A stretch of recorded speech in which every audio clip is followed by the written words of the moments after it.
Oke, assalamualaikum, selamat pagi. Ini ada pekerjaan yang sedikit banyak menjengkelkan. Jadi ini bekas di repaint, umurnya belum begitu lama ya. Terus terjadi insiden keras seperti gini.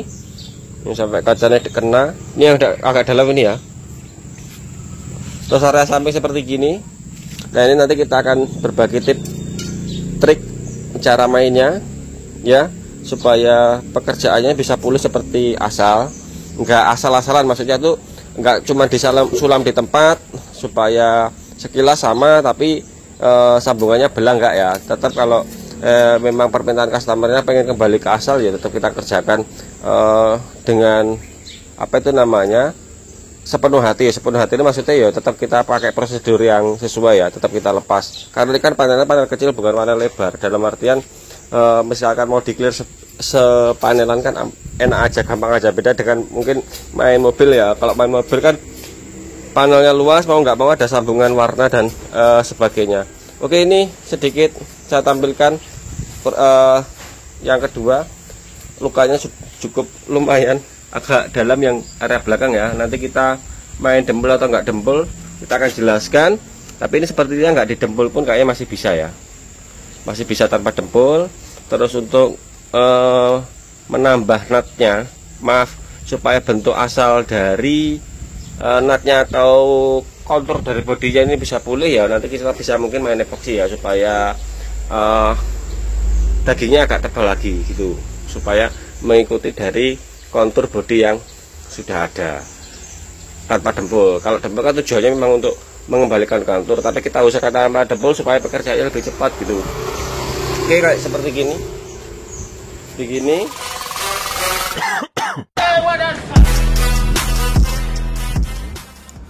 Oke, untuk kedua motor ini karena setelah saya identifikasi lukanya agak dalam dan ini masih bisa ada toleransi ya, toleransi untuk tanpa dempul. Jadi saya pekerjaan itu sebisa mungkin menghindari proses dempul supaya pekerjaan cepat ya. Kalau memang bisa di cover dengan hanya pakai lem serbaguna, itu akan saya ambil langkah antisipasi tersebut, yaitu menggunakan lem serbaguna. Terus karena ini lukanya agak dalam, jadi kita akan menyesuaikan amplasnya. Jadi blending, area amplasnya itu kita sedikit agak buat lebar. Terus untuk grid amplas yang pertama saya ambil dengan kondisi motor, kedua motor dengan luka yang seperti tadi. Pertama kita akan gunakan grid 80 dulu ya. Grid 80 pakai sander. Ini untuk tahapan pertama di amplas grid 80 sampai 240 nya nanti akan saya sender di apa itu namanya, di atas saja, supaya kita bisa melihati nutnya atau bentuk bodi dari motornya, supaya ya nggak terlalu hilang-hilang dari bodi lekukan awalnya lah. Jadi kan kalau di atas kan masih bisa dipandang kan gitu. Tapi nanti setelah menuju proses yang mungkin epoxy atau grid 600, jadi kan ada 4 grid ya, 80 kalau saya biasanya grid 80, kemudian 240 nya agak kita perluas sedikit untuk ngover area yang sambungan di 80 nya tadi supaya agak kasar. Berikutnya di grid terakhir setelah 240 yang pakai sender itu pakai grid 400, kita buat agak perlebar lagi, jadi supaya sambungan gradasinya itu agak tersamar gitu, ngamplasnya dibuat agak lebar. Ini alasannya kenapa tambal sulam untuk bekas repaint itu kalau di tempat saya ada yang bilang mahal ya. Emang cara kerja kita seperti gini. Kalau cara kerja kita hanya cuman di area yang situ aja, terus dioles dengan cat, terus di clear yang hanya bagian itu saja ya, tentunya itu akan satu memakan banyak waktu dan hasilnya nggak akan maksimal. Ya dipoles itu bisa aja nyambung, tapi kalau polesannya nggak matang mungkin 2-3 bulan ya akan kelihatan belangnya gitu ya. Oke, jadi setelah grid 80 baru naik grid 240, kita sambung dengan grid 400. Tentunya area dibuat sedikit agak perlebar. Kalau memang ketika proses sanding ada area yang dalam lukanya, kita tetesis pakai lem Korea supaya cepat naik. Kalau pakai dempul ya bisa, tapi kan tentunya untuk kering dempul kering ideal naik cat itu akan memakan waktu yang lama. Meskipun setelah di epoxy dempulnya kelihatan kering kan cuman atasnya aja, tapi bawahnya tetap, dempul itu tetap perlu waktu yang lama ya, setidaknya 1 kali 24 jam. Kalau untuk pekerjaan yang seperti gini tentunya akan memakan waktu yang lebih panjang. Oke, dapatnya waras, dapatnya amplasan seperti gini ya. Kalau kita amati ini sudah berapa kali kecat ini. Hitam orisinilnya, ini satu warna merah candy tone, ya kan? Terus yang kedua ini dulu rasanya epoksi nih. Kok epoksi, cat grey. Cat grey, terus warna merah lagi. 1 2 3 4 5 6 7 kali lapis ngecat. Ya. Terus ini memang dulu pekerjaan saya. Semuanya ya kita memang menggunakan cat PU. Jadi meskipun 7 lapis dia hitungannya masih tipis, nggak tebel gitu ya. Terus kenapa saya ini khusus untuk teman-teman yang area bengkel yang terdekat dengan saya, teman-teman bengkel ya. Alasan kenapa saya nggak menerima pekerjaan dari bekas pekerjaan orang luar itu kenapa ya? Karena di sini kan rata-rata yang jualan ya, minta maaf ya, rata-rata kan yang jualan kan mesti yang dipakai catnya NC. Kalau cat NC itu misalkan kita tangani mau nggak mau memang harus kita kupas, terus biaya kupasnya daripada kupas ya mendingan dibalikan body binder sudah dapat ya. Satu pertimbangan saya itu. Keduanya, kalau meskipun kita mendapati pekerjaan yang misalkan seperti gini terus bekas catnya cat NC, tentunya kalau kita sender dengan mode kering seperti gini dia akan clogging. Clogging itu di bekas ini loh, di amplasnya ini dia lengket parah gitu. Nggak mau jadi tepung gitu, nggak. Itu bedanya NC sama PU. Kalau NC dia pasti clogging, tapi kalau PU dia nggak mau clogging alias jadi debu seperti gini, renyah gitu amplasannya. Itu alasan saya ya, alasan saya. Jadi sedikit banyak saya sampaikan di sini supaya teman-teman bisa mau memahami. Itu aja. Oke, kita lanjutkan nanti hasilnya seperti apa setelah disanding, tetap akan kita tampilkan. Oke, untuk pekerjaannya kedua atau motor NMAX yang warna hitam, prosesnya sama, untuk urutan amplasnya sama ya.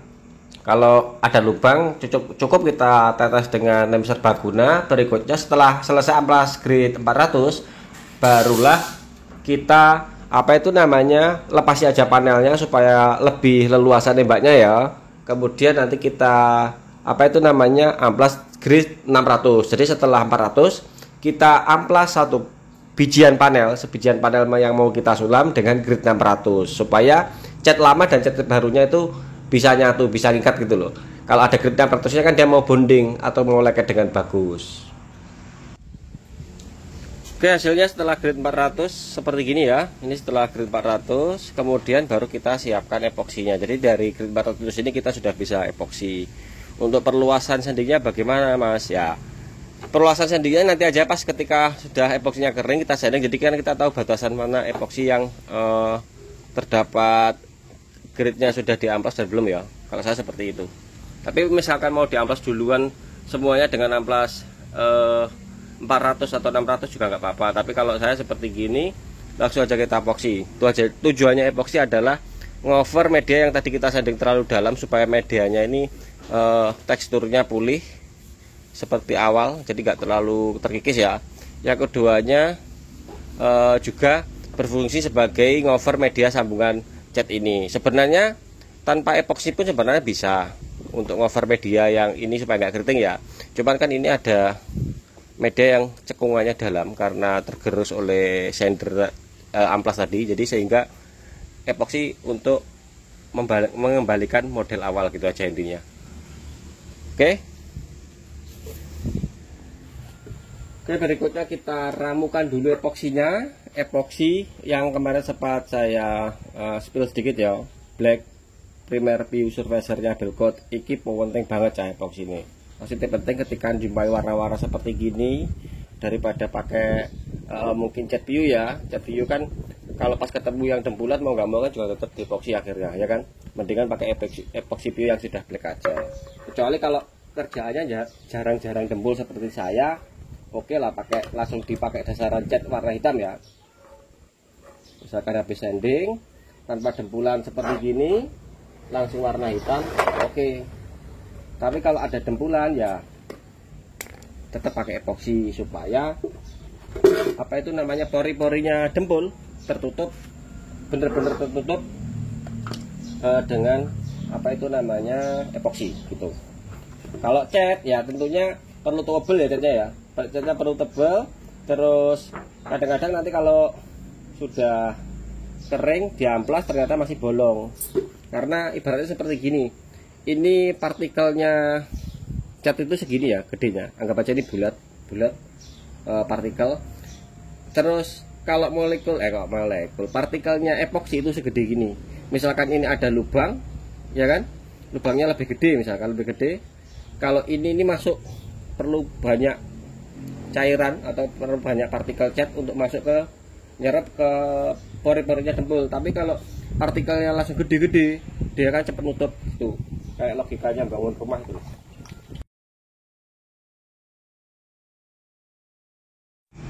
Oke, sedikit saya jelaskan tentang kegunaan dan pentingnya epoksi PU warna hitam. Kebetulan yang saya pakai kan dari produknya Belkot ya. Pentingnya epoksi warna hitam ketika kita jumpai warna-warna sulaman yang awalnya warna hitam. Keuntungannya bagaimana? Ketika nanti kita timpa base coat di atasnya, tentunya daya tutupnya akan lebih cepat karena dibantu dengan epoksi yang sudah warna hitam.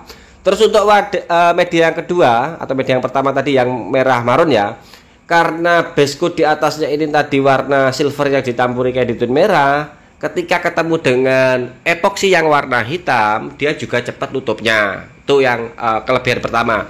Terus untuk kelebihan yang keduanya, teman-teman kalau misalkan ngerjakan media ABS, tetap usahakan ya, nggak wajib ini, usahakan tetap pakai epoksi PU. Kenapa? Karena saya sudah menjumpai beberapa pekerjaan ya, nggak beberapa pengalaman ya, berdasarkan dari pengalaman saya. Kalau media ABS seperti gini, pakai epoksi yang NC atau yang hardenernya kuning, kan di Belkot ada juga ya, epoksi yang hardenernya kuning atau orang menyebutnya biasa epoksi NC. Ketika diaplikasikan kepada media yang berbahan ABS, jangka panjangnya ketika kena cuaca ekstrim panas hujan, dia akan menempuh apa itu namanya gelembung-gelembung itu loh. Kenapa? Karena sifat dari cat NC itu dia kenyal ya, kenyal, terus mungkin karena panas dia juga ikut memuainya ini nggak selaras dengan mungkin media ABS-nya. Terus peruntukannya apa Mas? Berarti kalau untuk epoksi NC ya peruntukannya sebenarnya kalau aku pribadi sih ngamati untuk media besi, epoksi yang ada kuning itu untuk media besi, contohnya kerangka, jembatan ataupun bak mesin. Terus kalau epoksi PU bagaimana Mas untuk kerangka atau besi? Ya bisa aja.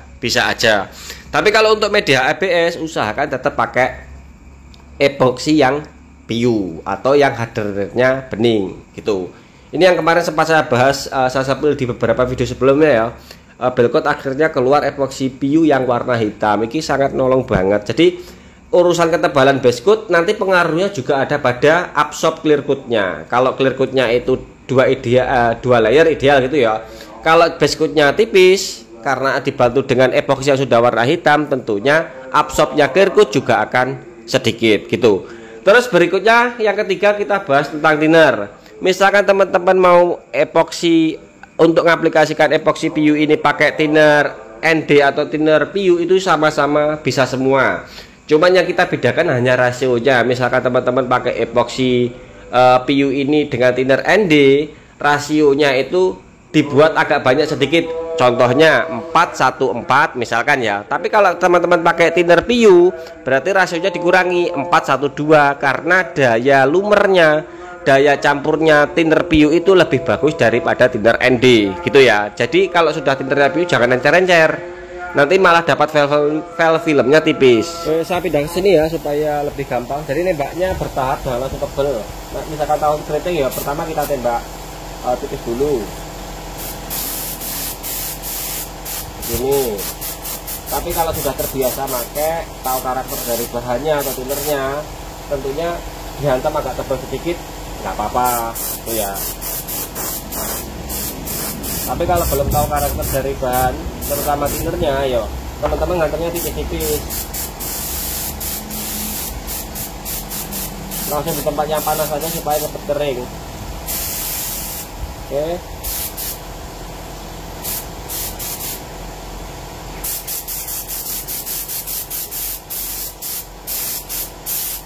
kasar nggak apa-apa, yang penting apa itu namanya aman dari resiko keriting dulu. Ini yang takut keriting ya, yang takut keriting ya. Biasanya Mas aku kok nembak bekas setetan mesti keriting, apalagi tambal sulam ya.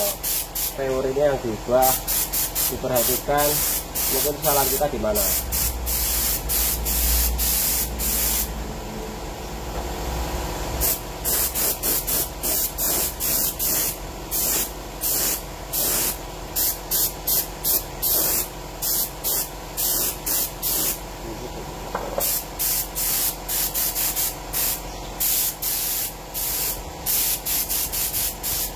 Nah ini untuk yang warna merahnya kayaknya sudah cukup, kita buat lebar sedikit. Habis itu nanti kita sanding. Wes sudah cukup. Terlalu encer, ini ukurannya pokoknya ditembak enak gitu aja. Kalau partikel nggak usah di medianya nggak usah diperhatikan, karena ini nanti kan juga tetap disanding tuh. Paham ya sampai situ ya. Oke, yang biasanya DM, Mas ada nggak sepet jelek-jelekan bekas yang masih bisa dipakai untuk epoksi ya. Ini sedikit tak bilangi ya. Kalau spregane nggak sehat, terus nggak waras, ya nggak pinter, terus itu hanya misalkan digunakan hanya untuk epoksi, itu nanti hasil epoksinya juga nggak akan bisa bagus gitu. Tapi lek spregane wis pinter, ya meskipun jarene spregane lumarang, kuwi tinggi ngepoksi ya, mesti hasilnya ya mesti api. Siji nggak gampang keriting, keluru partikelnya juga lembut. Lah nanti sandingannya juga pasti akan enak. Tapi lek sepet karepmu sing murah-murah atau sing welek sing boncos-boncos mau ngepoksi ya wis wingko malah mindo gawene pekerjaan, karena apa itu namanya hasil tembakan partikel dan lain-lain sebagainya yang berhubungan dengan spregan wingko kan ya wis nggak bisa dipertanggungjawabkan ya.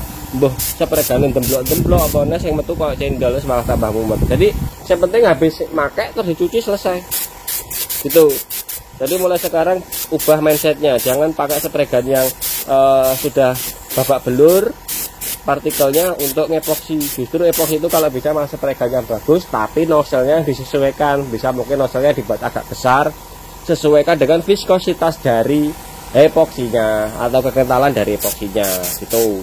Wes yo, paham. Oke, dan untuk pekerjaan ini nanti jadinya akhirnya kita jadikan pekerjaan sambilan ya, atau pekerjaannya kedua. Karena apa? Iki aku juga nembak satu set body. Jadi mungkin ini nanti setelah epoksi, ini kondisinya masih pagi, saya diamkan sampai halnya dengan sore. Jadi saya bisa mengerjakan pekerjaan yang lain supaya semuanya jalan ya. Jadi sambil nunggu epoksinya benar-benar kering tata sampai bawah, supaya nanti clear coatnya nggak absorb dan juga sambungannya nggak belang, karena iki pekerjaan skenario tambal sulam. Dan untuk hasil sanding dari yang terakhir tadi nggak sempat saya rekod ya untuk sandingnya, karena saya kebetulan juga mengerjakan satu set bodi motor dengan warna yang berbeda, dan ini hanya pekerjaan sampingan. Ini hasil setelah kita sanding keseluruhan satu panel dengan amplas grade 600. Dan ada beberapa titik yang sudah saya cover dengan dempul pasta hanya untuk nutupi pori-pori. Jadi kebetulan pas di proses apa itu Alteco tadi atau lem Korea ya, maaf lem Korea, itu ada pori-pori yang lubangnya begitu besar. Akhirnya kita tipisi dengan kita tembel sedikit tipis dengan dempul pasta, kemudian kita sanding amplas grade 600. Dan di sini ada dua contoh panel, contoh dua pekerjaan dengan skenario yang kita buat beda. Ini ada satu panel yang saya memang sengaja nggak buat pakai epoksi supaya teman-teman ada perbandingan. Tapi biasanya kalau yang nggak pakai epoksi untuk media ABS seperti gini yo, saya sarankan yang biasa sudah memakai alat dan juga mengenal karakter dari bahan yang kita tembak. Jadi hasilnya bagaimana ya nanti kita lihati. Kalau saya sudah ada gambaran ya, hasilnya kurang lebih sama. Jadi satu panel kecil segitiga itu tanpa epoksi memang saya sengaja supaya teman-teman ada pembanding. Tapi kalau untuk media yang pakai epoksi ini memang saya khususkan untuk teman-teman yang pemula gitu ya. Jadi sebenarnya prosesnya kita kompas, kita potong prosesnya tanpa epoksi juga bisa. Tapi memang harus sedikit agak telaten di amplas, dan juga teknik nembaknya yang memang sedikit agak apa itu namanya ngenal karakter basah atau kering, terus karakter bahan ya.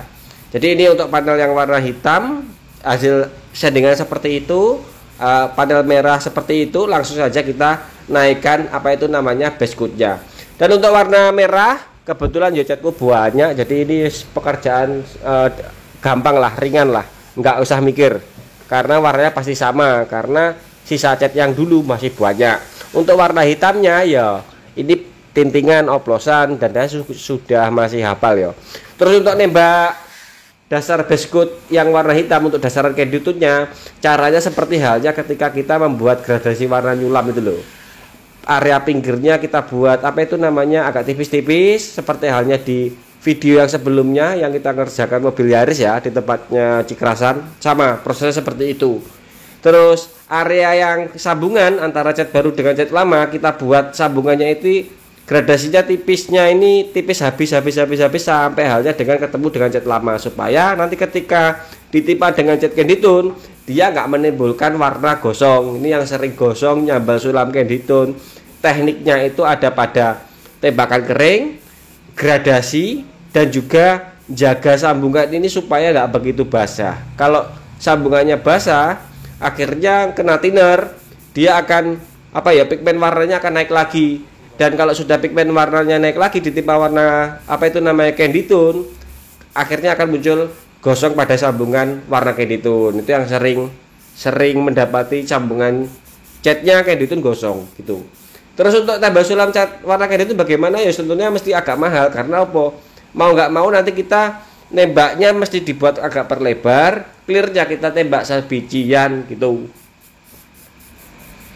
Dan ketika menjumpai seperti halnya di panel yang sebelum tadi, kita tembak ternyata pada area sambungan karena ngovernya epoksi itu kita kurang lebar, terus terdapat belang, tahani dulu nembaknya, biarkan kering dulu. Nanti setelah kering baru kita kesek, baru kita timpa lagi di layer yang kedua tipis-tipis sampai halnya kita menemukan area batasan yang di epoksi dan cat lamanya itu nggak belang. Paham ya sampai situ ya? Baru setelah kita buat gradasinya seperti halnya yang di panel yang pertama, tipis habis, baru kita bisa sudah naik warna candy tone-nya gitu.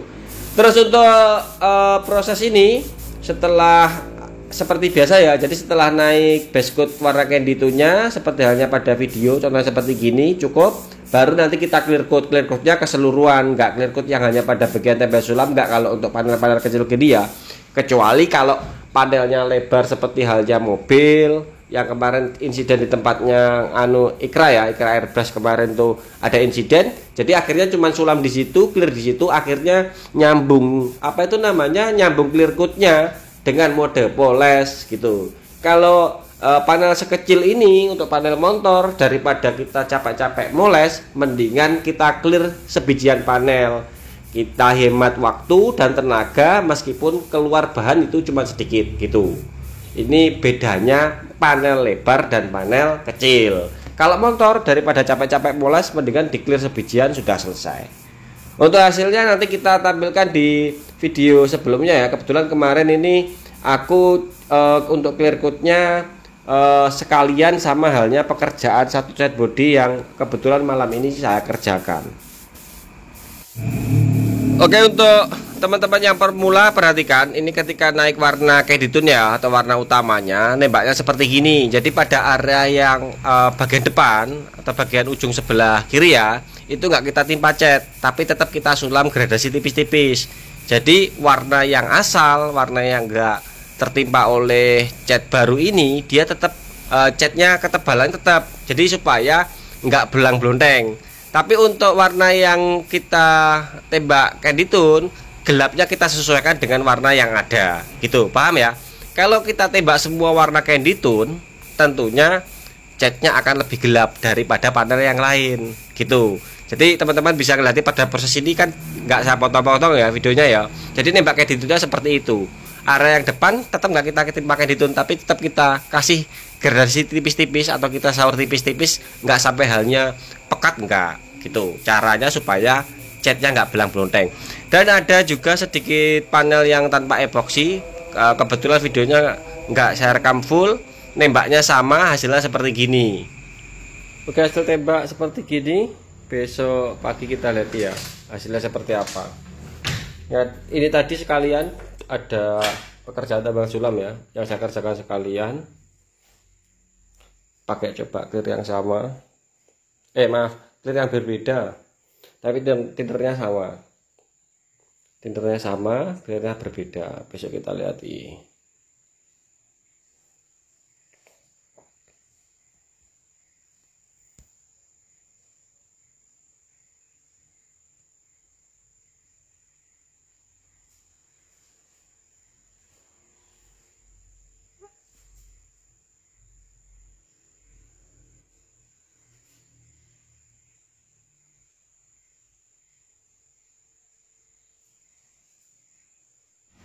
Oke, ini hasilnya untuk warna sambungan warnanya. Yo warna yang belang ya. Belang ini. Nah. Enggak kelihatan dah. Sambungan warnanya. Kelihatan ya sambungan warnanya ya. Ini enggak ngomongin clear-clearnya tak kayak clear 41. Kan? Nah, sambungan warnanya dia enggak belang. Ini yang kedua. Ini.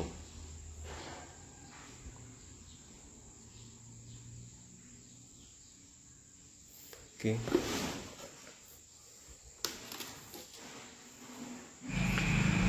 Teman-teman bisa ngelihat untuk sambungan warnanya nggak kelihatan kan? Ya mesti nggak kelihatan karena itu tadi tekniknya. Kuncinya ada pada teknik nembak, thinner, dan mengenal karakter bahan. Sama spray ini pokoknya sehat gitu aja. Terus untuk clear coat, ini aku nggak ngomongin clear coat karena ini emang aku pakai clear coat 41 gitu. Emang agak sedikit agak jeruk yang pada area yang tadi ya, karena mungkin satu kurang sanding di epoksi, yang keduanya aku nggak memperhatikan sudah. Pokoknya ini uji coba clear coat 41, tak tembak sekalian pada daya panel tambal sulam supaya untuk meringkas rezeki. Untuk meringkas proses. Terus untuk panel yang tanpa epoksi tentunya aman karena apa ya wis paham. Jadi gitu. Nanti lambat laun teman-teman akan paham yang pemula. Oh caranya nggak epoksi seperti gini, caranya pakai epoksi seperti itu. Yang cepat yang mana tentunya teman-teman nanti akan bisa merasakannya sendiri. Efisiensi, bahan dan juga waktu akan lebih cepat. Nanti di luar kan lebih jelas ya. Sambungannya nggak kelihatan toh. Ini yang tanpa epoksi. Yang tanpa epoksi ya. Ini yang pakai epoksi. Nah sambungannya nggak kelihatan. Caranya itu mau nembak harus pinter buat gradasi. Oke, ini tak pasangi ya sudah, hasilnya kurang lebih ya kayak mau. Ini ada sambungannya, ini juga sudah aman. Terus ini yang black chrome KW ini jadi nih. Nah, kalau yang black chrome sedikit agak kecerahan sedikit, tapi nggak banyak-banyak. Sebelah sini. Warna clear ya, clearnya agak mengkilap yang baru.